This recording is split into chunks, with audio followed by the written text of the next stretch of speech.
ঢাকায় প্রধানমন্ত্রীর কার্যালয়ে লুট হয়ে যাওয়া রাষ্ট্রীয় সম্পদ উদ্ধার কাজ করে যাচ্ছে ছাত্র জনতা। আমরা গণভবনে ছিলাম, তো প্রথম থেকেই আমরা দেখছিলাম যে বিভিন্ন জিনিসপত্র খুলে নিয়ে যাওয়া হচ্ছে।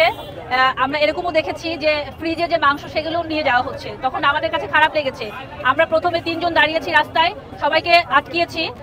আলহামদুলিল্লাহ তারপর সবাই আমাদের পাশে এগিয়ে আসার পরে আমরা এখানে মালামালগুলো জমা রাখতে পেরেছি এবং এলাকাবাসী আমাদেরকে যথেষ্ট হেল্প করেছে, কারণ আমরা কাগজে লিখছিলাম যে রাষ্ট্রীয় সম্পদ জমা দেই এবং মুখে বারবার বলছিলাম। কিন্তু এখান থেকে একটা ছোট ভাই, আমি ওনার নাম জানি না, ওনাকে থ্যাংক ইউ, উনি কম্পিউটারে কম্পোজ করে বিভিন্ন জোরে হাতে দিয়ে দিলেন। তখন আমার ভলেন্টিয়াররা এখানে দাঁড়িয়ে গেলেন এবং উদ্যোগে আমাদের আরো 4টা পয়েন্টে 12 জন করে ভলেন্টিয়াররা কাজ করছেন।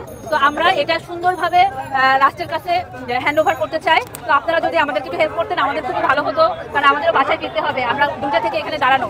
সংসদ ভবনের সামনে মাইক লাগিয়ে লুটের মাল ফেরত দেওয়ার আহ্বান জানান তারা।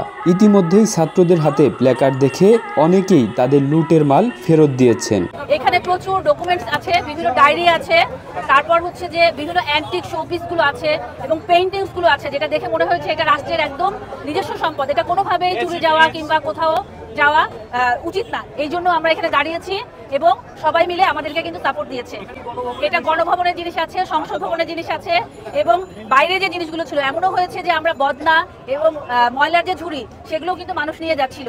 এটা আমাদের কাছে খুবই খারাপ লেগেছে। আমরা সবাই মিলে এটা আটকিয়েছি। আমার সাথে আমার সন্তান আছে, আমাদের আরো বোনরা আছে, তাদের সন্তানরা আছে, ছোট ছোট বাচ্চারা আছে। এটা বিভিন্ন ভিডিও ক্লিপ আপনারা দেখতে পাবেন এবং আমরা বিভিন্নভাবে সেনাবাহিনী কিংবা উপরে যোগাযোগ করেছি। অলরেডি তারা আসছেন। এইটা আমরা হ্যান্ড ওভার করবো এবং আমাদের কাছে একটা মোটামুটি লিস্ট আছে, সেটা সহ আমরা এটা হ্যান্ড ওভার করবো। এদিকে এমন কর্মকাণ্ডের জন্য ছাত্র সমাজ লজ্জিত ও দুঃখ প্রকাশ করেছেন।